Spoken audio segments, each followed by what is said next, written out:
What up, y'all? This is your boy, Mr. Downtown Ray Melo, and you're listening to the Entertainment Report on iHeartRadio for Thursday, May 14th, 2015, delivering some major stories and trends going on in the world of entertainment and beyond. You can follow the show on Facebook or on Twitter. Facebook.com/The Entertainment Report with Ray Melo. That's RAYMELO. Or on Twitter at The Enter Report. You can listen to the show anytime you want on iHeartRadio. Just go to iHeart.com and search for The Entertainment Report, and it'll take you to our page. Melissa Rivers is apparently still seething over the recent debacle at E's Fashion Police, and she finally unleashed her feelings about comedian Kathy Griffin. Rivers told Hoda Kotb during a conversation Tuesday in a packed auditorium at the 92nd Street Y in New York City about my biggest complaint was the feeling that she kind of shed all over my mother's legacy in her statement on leaving, when asked about Joan Rivers' replacement on the show. She also added, and I know this was not an intentional reading of it, but that's how I felt, by calling the comedy and the style of it old-fashioned. It was like, I understand what you're doing, you're trying to save yourself, but don't crap all over my mother to do it. Griffin abruptly left Fashion Police in March after just 7 episodes as co-host, saying that her, quote, style does not fit with the creative direction of the show. Rivers told Today anchor Kotb, as a professional, that was her choice. That's what she did. No harm, no foul, moving on. When initially asked if she was glad when she found out that Griffin was a part of the show, she said it wasn't a match on a lot of levels. Rivers sat down with Kotb to promote her new book, The Book of Joan, Tales of Mirth, Mischief, and Manipulation, which celebrates her favorite memories of her mother. Melissa said she made a legitimate difference to a lot of people and made a difference. Early in the interview, Melissa revealed that for the first time she really heard her mother's voice after she died on September 4th, 2014, was telling her it was, quote, going to be okay during all the Fashion Police crazy. I heard her say other things too, but I can't repeat them. Rivers was referring to the aftermath from when host Juliana Rancic made offensive racial comments about Zendaya's dreadlocks at the Oscars. She said, I feel like she smells like patchouli oil and weed. She said, leading to an explosive scandal that sparked Kelly Osbourne to quit and the show to fracture. As an executive producer and one of the creators of the show, Melissa revealed that she wanted to say something but bit her tongue. She said it was a very, very difficult time. I had a lot of conversations with everybody involved. It really shows that we were a family. We went back too fast, and when the matriarch dies, the sisters start fighting.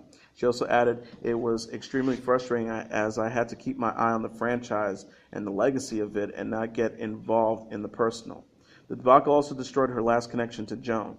She said, I felt like Fashion Police was this little jewel, and it was the last piece I had of my mother and I working together. I felt like all these people were so out of control, including the one who made the allegations of racism. She also added, they took the last thing I had and smashed it. I felt like I was Humpty Dumpty and I was on my knees gluing it back together. Rivers said that she had to take a break and refocus and has now just started taking creative meetings again to reformat. She said it would have happened if she was alive. The voice actor behind The Simpsons characters Mr. Burns, Ned Flanders, and Principal Skinner has announced that he is leaving the show. Harry Shearer shared the news that he won't return to the Fox Animated Classic on Wednesday night via Twitter. He wrote, from James L. Brooks' lawyer, show will go on. Harry will not be part of it. Wish him the best, he wrote, referring to The Simpsons producer Brooks. He also tweeted, this because I wanted what I've always had, the freedom to do other work. Of course, I wish him the best. He went on to thank fans for their support over the years. Shearer, who's 71, has worked as an actor, comedian, writer, voice artist, musician, author, radio host, and director over the course of his long career. He co-created, co-wrote, and co-starred in the 1984 satirical rock film This Is Spinal Tap, and then worked on Saturday Night Live as an unofficial replacement for John Belushi and Dan Aykroyd, which he reportedly called Living Hell. Shearer joined The Simpsons in 1989. Despite initially being concerned that voice work would be boring, he has since brought on some of the most distinctive characters to life, saying that he models Mr. Burns on Ronald Reagan and Lionel Barrymore.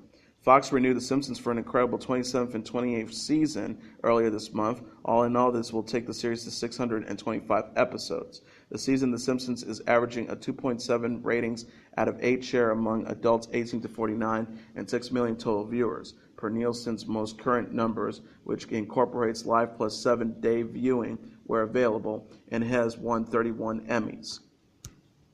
In a related story, Harry Shearer's Simpsons roles will be recast after the voice actor passed for re-upping, showrunner Al Jean said.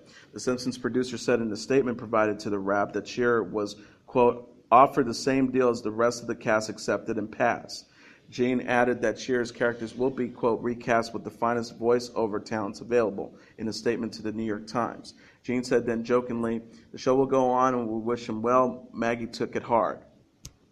Shearer will appear in this year's Treehouse of Horrors, however, Jean said on Twitter. The actor reiterated to his own fans on Twitter that the decision, quote, wasn't about money. Still, there's some confusion, Jean admits, as he says they always let Shearer have freedom for other projects, which was the actor's proved reason for not re-upping.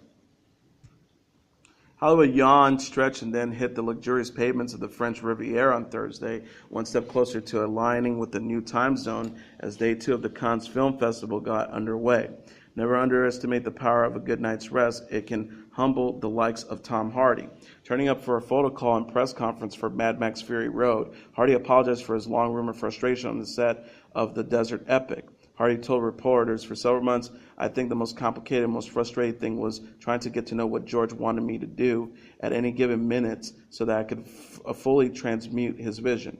He also added, because he orchestrated such a huge vehicle, literally, in so many departments, because all the vehicles are moving and the whole movie is just motion, I have to apologize to you, looking at Miller, because I got frustrated. There was no way that George could have explained what he could see in the sand when we were out there. I knew he was brilliant, but I didn't quite know how brilliant. They cleared the air just in time. The film opens wide in the U.S.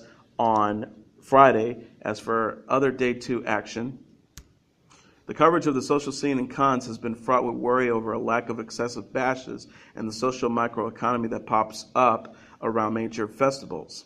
The opening night premiere of Standing Tall, delivering a festive atmosphere and big stars in Natalie Portman and Benjamin Millepied, a stunning Lupita Nyong'o, Naomi Watts, jury members Jake Gyllenhaal and Selena Miller, and actress and fashion favorite Fan Bingbing. While Portman has been whipping up work left and right, her husband Millepied snagged a side gig at the festival, choreographing a ballet performance for relevers at the kickoff inside the Grand Theatre Numérier. Still going from her Best Actress Academy Award win for Still Alice, Julianne Moore turned up on the croisette with no heavy lifting like selling or promoting a film. Instead, she's the L'Oreal Beauty Ambassador, a star who attends the fest every year on behalf of the cosmetics giant. Javier Bardem and his wife Penelope Cruz will reteam for a memorable turn in Woody Allen's Vicky Cristina Barcelona and Eurocope's Escobar, the Wrap has learned. Europa Corp will finance, distribute, and produce a drama based on Virginia Vallejo's 2008 best-selling Spanish-language memoir, Loving Pablo, Heading Escobar, with Penguin Films and Dean Nichols' production. Written and directed by Fernando León de Arellano, who directed A Perfect Day, the film will follow the rise of Pablo Escobar, one of the most powerful drug lords of all time. Natalie Portman will play Jackie Kennedy in a new bio. An individual in knowledge of the project has told The Wrap, and producers are currently shopping the script in Cannes. Jackie will be directed by Oscar-nominated Chilean director Pablo Larraín, who directed No, and will examine the First Lady's life in the 4 days immediately following President Kennedy's assassination. Darren Aronofsky is set to produce. He previously directed Portman to an Oscar win for a performance in his ballet Black Swan. And The Office will get a feature film treatment courtesy of BBC Films and Entertainment One. With Ricky Gervais' iconic character David Brent, which inspired Steve Carell's American Take, will ride again with a script about the former office manager attempting to self-finance a tour for his rock band. Sony Picture Classics has acquired North American rights to the Kirei Hirokazu's Our Little Sister, one of the first films to screen in competition at this year's Cannes Film Festival from France's Wild Bunch. The deal was announced by SPC on Thursday after the earliest screenings of the film, but before its official Cannes premiere that night. George Stephanopoulos has apologized Thursday for not acknowledging he donated $50,000 to the Clinton Foundation in recent years. In a statement to Politico, the Good Morning America and This Week anchor apologized for keeping his contributions from ABC and viewers. He said, "I made charitable donations to the foundation in support of the work they're doing on global AIDS prevention and deforestation, causes I care about deeply. I thought in that my contributions were a matter of public record. However, in insight, I should have taken the extra step of personally disclosing my donations to my employers and to the viewers on air during the recent news stories about the foundation. I apologize." The Clinton Foundation has become a big media topic lately after conservative author Peter Schweizer's new book, Clinton Cash, alleges shady financial dealings by the foundation, particularly relating to Hillary Clinton's using her position as Secretary of State to reel in donations. Stephanopoulos interviewed Schweitzer on This Week recently and grilled him about what proof he had of illegal activity surrounding the Clintons, but Stephanopoulos didn't disclose he had donated to the foundation himself. Stephanopoulos has had a history with the Clintons. Before joining ABC, he was communications director and senior advisor to President Clinton. He also served as communications director on Clinton's 1992 presidential campaign. ABC News issued a statement defending Stephanopoulos. They wrote, "As George has said, he made charitable donations to the foundation to support a cause he cares about deeply and believes his contributions were a matter of public records," the network statement read. It also added he should have taken the extra step to notify us and our viewers during the recent news reports about the foundation. He admitted to an honest mistake and apologized for that admission. We stand behind him. The Clinton Foundation's financial dealings have largely been absent from the media cycle lately as Baltimore riots and the Amtrak derailment have taken center stage. Stephanopoulos' donation might reignite the conversation. The 14th winner of American Idol was crowned on Wednesday when Nick Fradiani beat out Clark Beckham to take the title for the next to last season of the Fox competition. But before the aspiring star had his name announced by host Ryan Seacrest and got to perform his upcoming single Beautiful live to the cheering crowd, a slew of hot artists amped up the excitement at the Dolby Theater in Hollywood. More highly anticipated than the results itself was a montage performed by New Kids on the Block as they reunited to teach former Idol contestants Daniel Sevier their hot moves from Step by Step and You Got It, the Right Stuff. Earlier in the show, the Jacksons, Marlon, Jesse, Tito, and Jermaine made 16-year-old finalist Tanya Jones' dreams come true as she got to perform a melody of hits with her personal idols. Newcomer Prince Royce got a surprise visit on stage from Idol judge Jennifer Lopez and Pitbull as they all told fans to back it up. Next, Keith Urban got a chance to show off his singing skills with Even the Stars Fall for You after walking the red carpet with his movie star wife Nicole Kidman, who later cheered him on from the crowd. The Hour's actress wasn't the only Oscar winner in the house, as Jamie Foxx next performed a duet with former contestant Rayvon Owen. The Ray star redeemed himself from his disastrous rendition of the national anthem before the Floyd Mayweather-Manny Pacquiao fight with a soulful piano duet. Former Judge Steven Tyler also performed after saying earlier in the day that he'd return to the show if they offered him enough money. When it came to Beckham and Fradiani, they both performed with Fall Out Boy and Pete Wentz before the final results were announced. While fans only have one more year of the show to watch, host Ryan Seacrest assured them that the Idol family is sticking together for our final farewell season. Fox revealed Monday morning that Idol will be returning for one last gap next year, concluding its run with the 15th season run. Jon Stewart took aim at Fox News again on Wednesday, hitting his favorite target for its hypocrisy when it comes to poverty. The Daily Show host played clips of Fox News hosts recently saying President Obama doesn't like to talk about poverty enough. He then showed a clip of a recent talk to the president had on poverty. But Fox didn't credit the president. Stewart pointed out, instead they highlighted the fact that he said Fox News tries to make the poor look bad on its air. Stewart asked, "It sounds to me the president has a remarkably firm grip on your business model, Fox, so why are you outraged?" He then rolled a series of clips of Fox News calling the poor takers freeloaders and entitled, "We have nothing against the poor, it's just their ravenous greed bursts through Americans' chests like the monster in Alien." He then criticized MSNBC's Joe Scarborough for defending Fox News, saying he's never heard them call the poor sponges, leeches, or lazy. Stewart then showed 3 clips of hosts and guests saying just that. Now, in a related story, Fox's Sean Hannity continued his coverage of the dangers of out-of-control spring break partying Wednesday night and sent a message to Comedy Central's Jon Stewart in the process. Of course, he's a sanctimonious jackass. He hasn't commented since the 7 people were shot, the 2 gang rapes in broad daylight, Hannity said about the Daily Show host. Stewart has mocked America's oldest hall monitor, Sean Hannity, for dedicating 5 different shows to risky spring break behaviors. Hannity praised his show's ongoing coverage to the dangerous spring break partying, which includes rape and dangerous drug activities. Hannity's guest Gavin McInnes said, praising Sean for his show's coverage, this show is changing the law in Panama. Bruce Jenner said that the love he has received from ex-wife Kris Jenner since revealing he is transgender is, quote, absolutely overwhelming. In the new promo for the upcoming 2-part episode of Keeping Up with the Kardashians, Bruce also said, quote, you know, Kris is a really good woman and I love her to death. Likewise, Kris had nothing but kind words to say about her ex, who recently went on national television to reveal to the entire country that he has viewed himself as a woman his entire life. Kris said in the spot, we've had so much in common that it was kind of a match made in heaven. We went to races, we played golf, we went snow skiing. I mean, there wasn't anything we didn't do, and we could not keep our hands off each other. E's 2-part About Bruce special will begin May 17th at 9 p.m.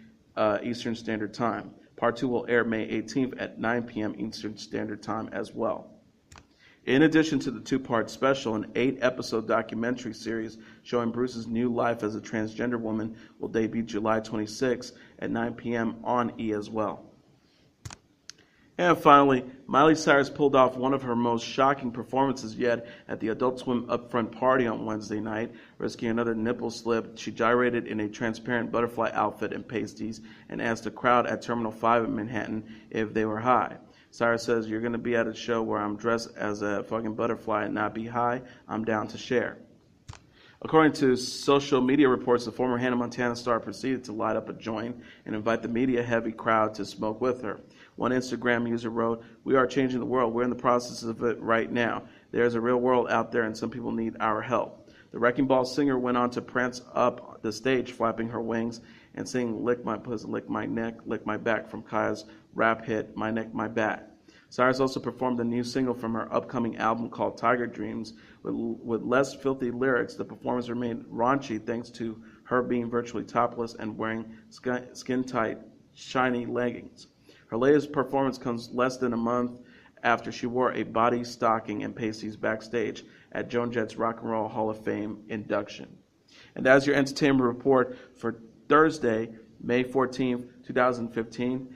I'm your host, Mr. Downtown Ray Melo. I'll be back tomorrow to wrap up the entire week by delivering some of the major stories and trends going on in the world of entertainment and beyond. You can follow the show on Facebook or on Twitter, facebook.com/The Entertainment Report with Ray Melo, that's RAYMELO, or on Twitter at The Enter Report. You can listen to this episode or any previous episodes of The Entertainment Report anytime you want on iHeartRadio. Just go to iHeart.com, search for The Entertainment Report, and it'll take you to that page. Have a great day, everybody. I will see you again tomorrow. Bye.